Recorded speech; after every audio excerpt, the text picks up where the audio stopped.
Hi guys, mister बाबू sir की spoken English class में आप सभी का स्वागत है।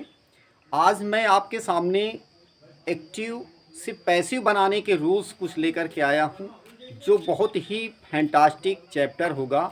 जैसे कि आपने पढ़ा होगा कि ट्रांसफॉर्मेशन यानी एक्टिव से पैसिव बनाने का अर्थ ये होता है कि जो एक्टिव होता है और एक्टिव से पैसिव तो अर्थ सेम होता है, सिर्फ उसका रूप परिवर्तित हो जाता है। तो आज मैं आपके सामने पैसिव वॉइस इतना बेस्ट समझाऊंगा कि आप बहुत 100% समझ जाएंगे, जो कि आज केवल पार्ट 1 में असर्टिव सेंटेंस के बारे में सीखेंगे, पैसिव वॉइस कैसे बनाते हैं।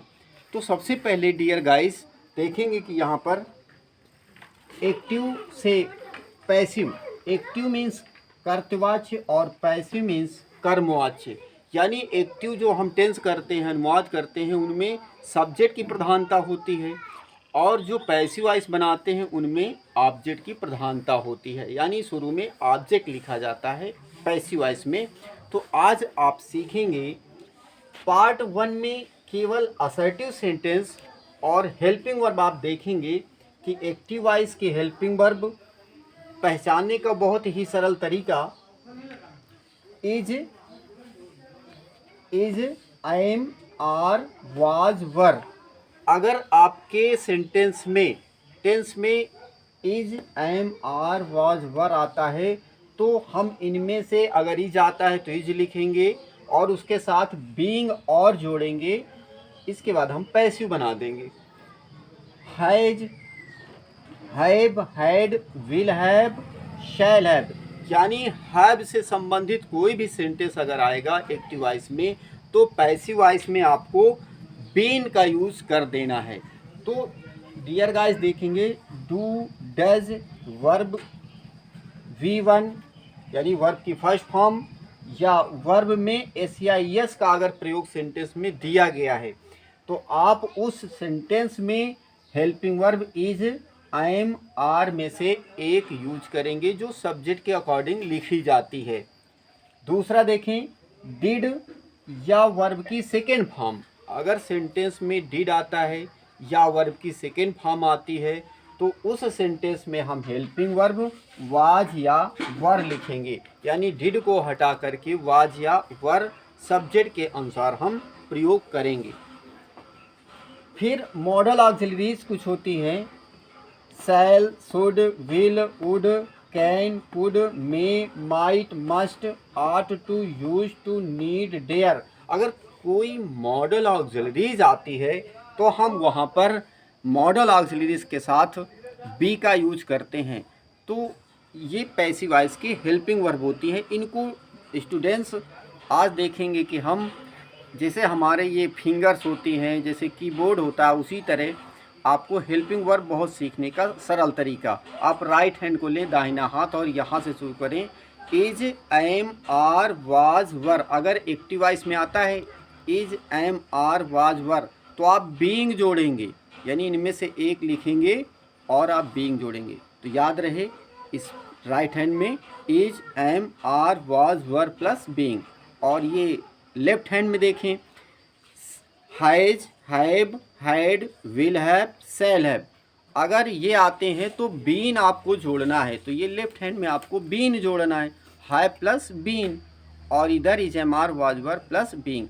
अब देखिए 10 मॉडल्स होती हैं, इसी तरह 10 फिंगर्स होती हैं। यहाँ से शुरू करेंगे shall, should, will, would, can, could, may, might, must, ought to. इनके साथ बी का यूज करेंगे, चाहे वो शैल आए, शुड आए, मे आए, माइट आए। अगर शुड आता है तो शुड बी हो जाएगा, विल आता है तो विल बी हो जाएगा। ये आपको, अगर आपके सेंटेंस में डू या डज आता है तो डू डज को हटा करके वहाँ पर हम इज, एम, आर का प्रयोग करेंगे। अगर डिड आता है तो हम डिड को हटा करके या सेकेंड फॉर्म आता है तो उस सेंटेंस में हम वाज या वर अकॉर्डिंग टू द सब्जेक्ट के अनुसार हम प्रयोग करेंगे। डियर गाइज एग्जाम्पल के माध्यम से हम फाइंड आउट करेंगे, पता करेंगे, समझ पाएंगे। तो dear students, he writes a letter. तो पैसिव वॉइस करने के लिए हमें सबसे पहले ऑब्जेक्ट पता करना चाहिए। और ऑब्जेक्ट जो होता है वो हमेशा मेन वर्ब के तुरंत बाद होता है।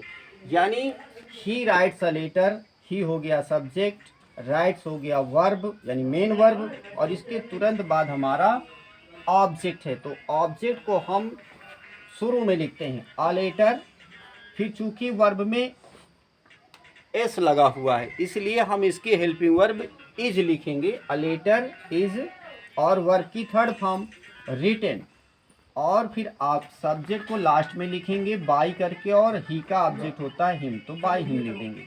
ये आपका पैसिव हो गया।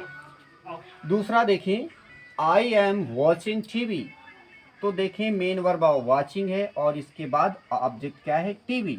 तो टीवी को शुरू में लिखेंगे टीवी, अगर यहाँ पर चूंकि इजमार के साथ हम बींग जोड़ेंगे तो टीवी एक वचन है इसलिए टीवी इज होगा, टीवी इज और बींग जोड़ेंगे बींग, वर्ब की थर्ड फॉर्म वॉश्ड, और प्रीपोजिशन बाय का यूज करेंगे, और आई का ऑब्जेक्ट मी होगा, by me.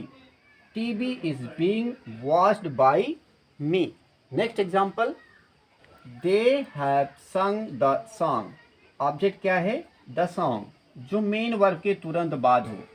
The song has have में हमने बताया बीन जोड़ना है, द सॉन्ग एक वचन इसलिए हैज, और हैज के साथ बीन, वर्ब की थर्ड फॉर्म संग, और प्रीपोजिशन बाय का यूज करेंगे, और दे का ऑब्जेक्ट देम होगा। The song has been sung by them.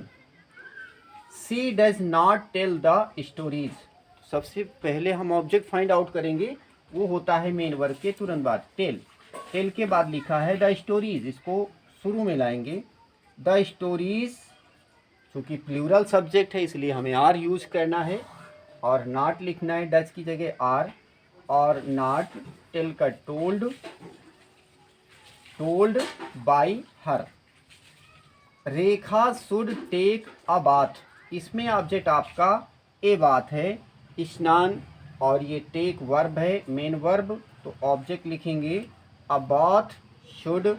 चूँकि मॉडल्स में अभी हमने बताया आपको कि मॉडल्स के साथ shall, should, will, would, can, could, may, might, must, need, ought, to, used, to, dare, इनके साथ बी जुड़ता है, तो शुड के साथ हम बी जोड़ देंगे। A bath should be taken, take का third form taken, by preposition, और रेखा को यहाँ रखेंगे by Rekha. Ram will play the match, future tense में केवल दो टेंस की पैसिव बनती है, फ्यूचर कंटिन्यूअस, और फ्यूचर परफेक्ट में केवल दो टेंस की पैसिव बनती है, फ्यूचर इंडेफिनिट टेंस और फ्यूचर परफेक्ट टेंस। तो देखें ऑब्जेक्ट है द मैच, और विल लिखेंगे और विल के साथ बी जोड़ेंगे, विल बी, और प्ले का third form played by Ram. चूँकि विल जो मॉडल ऑक्सिलरीज होती हैं वो सभी सब्जेक्ट के साथ लिखी जाती हैं, वो चाहे सिंगुलर सब्जेक्ट हो चाहे प्लूरल हो, आयु, देवी, ही, सी, इट, या कोई नाम, सभी के साथ सभी मॉडल ऑक्सिलरीज लिख सकते हैं, केवल उसका भाव बदल जाता है। तो डियर स्टूडेंट्स, अगर आपको ये वीडियो अच्छा लगा हो तो सब्सक्राइब करें, और कहीं पर भी अगर कोई प्रॉब्लम हो तो वहाँ पर कमेंट्स ज़रूर करें और कमेंट्स करके बताएं। और ये पार्ट 1 एक्टिव से पैसिव बनाने का रहा, और नेक्स्ट पार्ट 2 में हम आपको बहुत मोर फैंटास्टिक चीज़ बताएंगे। Thank you.